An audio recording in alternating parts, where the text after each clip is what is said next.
I'm gonna make this to explain the effects of different viscosities on a Jeep Wrangler TJ.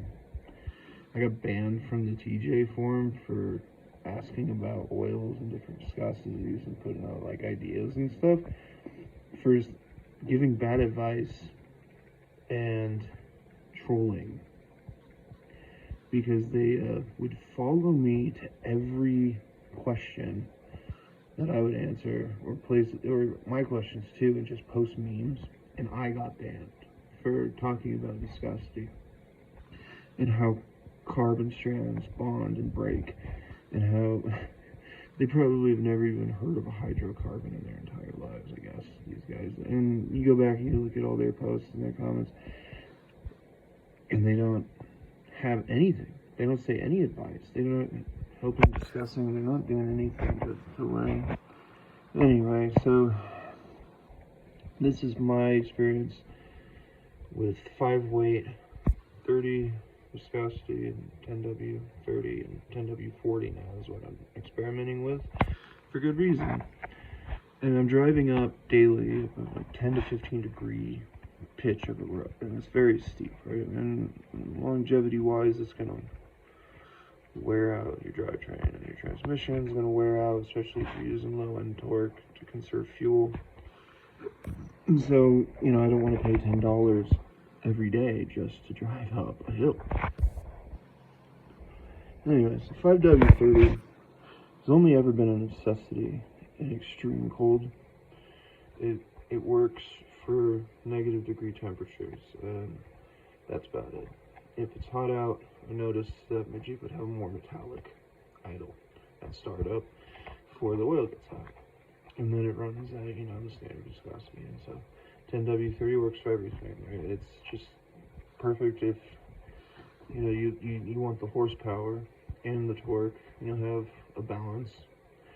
But my Jeep, it has valve cackle and then piston slap, whatever that is. It's a knocking sound on idle. And, it reduces when you do an oil change, and then it kind of comes back and stuff. But driving up and down these hills, I'm noticing that the valves are slapping more. I call it cackling, because it's like a slapping sound at around 1100 RPM if you're stressing it up a degree of pitch in, say, 4th gear. And so I changed to 10w-40. Now what I'm getting is what I was anticipating: a very smooth torque band, very low end torque band, and it's really, really smooth. And it shocked me how smooth it is. Actually, it is wondrously more smooth. But yes, the horsepower is kind of not there, and I don't use horsepower. I build my speed slowly so that I conserve as much fuel as possible. So I build it and I keep my speed, and I use my torque. And so, if you're like me and you're driving up steep roads and you like to keep that low end torque going so that you get as much fuel economy as possible, then 10w-40 is the right choice. But otherwise, I don't see any benefits other than that. But even the shifting's smoother, which I wasn't expecting that. It's really, really smooth. And another interesting thing is it's pulling when I shift, actually. It's pulling out of it. And it never used to do that. It would just shift and it would, just be right there. Now, like, I even shift from 4th to 5th, going up a hill, like a subtle hill, very small. But it's still, an incline, and it just pulled me out of it. And it's never done that before. And I was like, oh, maybe I just happened to get the RPM right at the, right where it drops down, just right perfectly. But no, I noticed it various times, actually. My shifts would be just more potent. Like, the torque would just help. Like, it would just go, man. And, it's never done that before. And It's like a band for talking about oil viscosity and how it functions in an engine based on, you know, piston wear and like the volume of the chamber and how much tolerance you have, and why you need a heavier viscosity on potentially on an engine that's been reducing its tolerances, because more viscosity means more oil over time. And if you're driving lower and slower RPM, well, you know, that's more time that your piston rings are meeting the walls of the chamber. And if your oil is designed to run smoother and faster, it's just like a heavier viscosity maintains more oil over a length of time. Other things I've noticed though,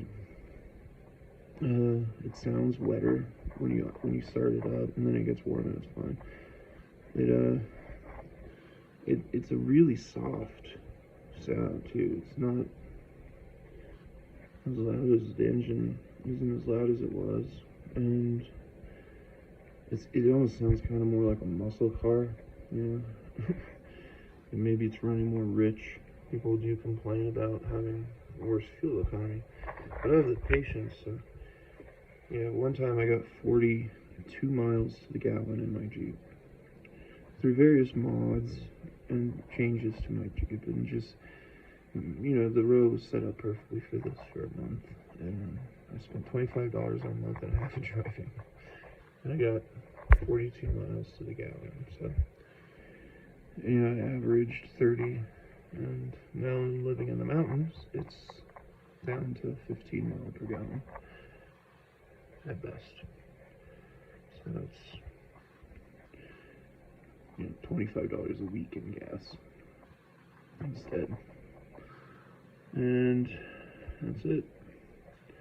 It's a shame that these supposed Jeep guys that have 95,000 replies to people are just such shitty people. You know, they're just, it's the way that any information is online now. Yeah, they just ban me because I'm intelligent. I think it challenges their position of, oh, we've been here for so long, you know, like, everybody's gotta pay attention to me. All they ever did, they never, like, you are putting out bad advice, okay? But you're not correcting it. You're no bias to it. You're not expressing or explaining why you would rather just pretend you know everything, I guess, and then get rid of the people who actually understand the physics. And, you know, expansion, heat tolerance, and why viscosity functions in various ways in an engine. Yeah, I didn't want it for horsepower. I wanted it for low-end torque. And it is buttery smooth.